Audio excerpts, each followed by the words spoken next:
1917 നവംബറിൽ ബ്രിട്ടൻ ചെയ്ത ഒരു തെറ്റ് വരുത്തിവെച്ച ഫലം എത്രത്തോളം വലുതാണെന്ന് ലോകം ഇപ്പോൾ കണ്ടുകൊണ്ടിരിക്കുകയാണ്. ഫലസ്തീനിൽ ജൂതർക്ക് ഇടം നൽകണമെന്നാവശ്യപ്പെട്ട് ബ്രിട്ടൻ നടത്തിയ പ്രഖ്യാപനവും പിന്നാലെ നൽകിയ കത്തും പിന്നീട് ഇസ്രായേൽ എന്ന സയനിസ്റ്റ് രാജ്യം രൂപീകരിക്കുന്നതിനും ഇടം നൽകിയവർക്ക് മേൽ നടത്തിയ ആക്രമണത്തിനും ഒടുവിൽ ഇപ്പോൾ നടക്കുന്ന തുടച്ചുനീക്കലിനും കാരണമായി. അന്ന് കൃത്യമായി പറഞ്ഞാൽ 1917 നവംബർ 2 നടത്തിയ ബ്രിട്ടന്റെ ബാൽഫോർ പ്രഖ്യാപനം 108 വർഷം പൂർത്തിയാക്കാനിരിക്കുന്ന വേളയിൽ തങ്ങളുടെ ആ തെറ്റ് തിരുത്തുകയാണ് ഇപ്പോൾ ബ്രിട്ടൻ. ഇപ്പോൾ പലസ്തീനെ രാഷ്ട്രമായി ബ്രിട്ടൻ അംഗീകരിച്ചിരിക്കുന്നു.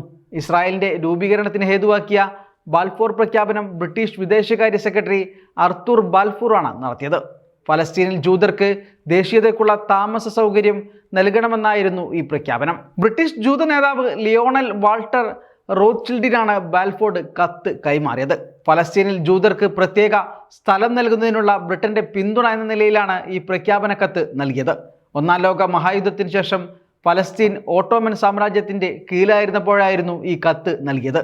ഫലസ്തീനിൽ ബ്രിട്ടന്റെ സഹായത്തോടെയാണ് ഇസ്രായേൽ രാജ്യം ഉണ്ടാക്കിയത്. പിന്നീട് ഇസ്രായേൽ ഫലസ്തീന്റെ പ്രദേശങ്ങൾ ഓരോന്നായി കൈവശപ്പെടുത്തി ഫലസ്തീനെ ഇല്ലാതാക്കുന്ന കാഴ്ചയാണ് ലോകം കണ്ടത്, ഇപ്പോഴും കണ്ടുകൊണ്ടിരിക്കുന്നത്.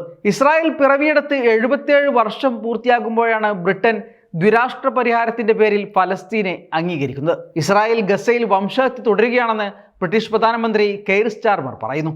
ഇത് അവസാനിപ്പിക്കാനാണ് ദ്വിരാഷ്ട്ര പരിഹാരത്തിന്റെ ഭാഗമായി ഫലസ്തീനെ രാഷ്ട്രമായി അംഗീകരിക്കുന്നത്.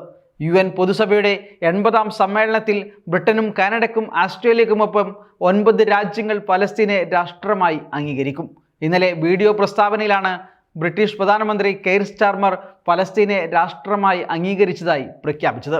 എന്നാൽ ഫലസ്തീൻ രാഷ്ട്രത്തെ അംഗീകരിച്ച് കൂടുതൽ ലോകരാജ്യങ്ങൾ രംഗത്ത് വന്നതോടെ സമ്മർദ്ദത്തിലായിരിക്കുകയാണ് ഇസ്രായേൽ. പതിവ് പോലെ ഭീഷണികൾ മുഴക്കിയാണ് ലോകരാജ്യങ്ങളുടെ നീക്കത്തെ പ്രധാനമന്ത്രി ബെന്യാമിൻ നെതന്യാഹു എതിരിടുന്നത്. ജോർദാൻ നദിയുടെ പടിഞ്ഞാറ് ഫലസ്തീൻ എന്ന രാജ്യം ഇനി ഉണ്ടാവില്ലെന്നാണ് ഒടുവിൽ നെതന്യാഹുവിന്റെ ഭാഗത്ത് നിന്ന് ഉണ്ടായിരിക്കുന്ന ഭീഷണി. UK ഫലസ്തീൻ രാഷ്ട്രത്തിന് അംഗീകാരം നൽകിയത് ഭീകരതയ്ക്കുള്ള സമ്മാനം നൽകുന്നതിന് തുല്യമാണെന്നാണ് നെതന്യാഹു വിമർശനം ഉന്നയിക്കുന്നത്.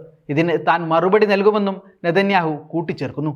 ഭീകരതയ്ക്ക് നൽകുന്ന ബുദ്ധിശൂന്യമായ സമ്മാനം ഇങ്ങനെയാണ്. നെതന്യാഹു UKയുടെ നീക്കത്തെ വിമർശിക്കുന്നത് ഈ തരത്തിലാണ്: ഞങ്ങളെ ലക്ഷ്യം വെച്ചുള്ള അപവാദ പ്രചരണങ്ങൾക്കെതിരെ ഐക്യരാഷ്ട്രസഭയിലും മറ്റെല്ലാ മുന്നണികളിലും ഞങ്ങൾ പോരാടും.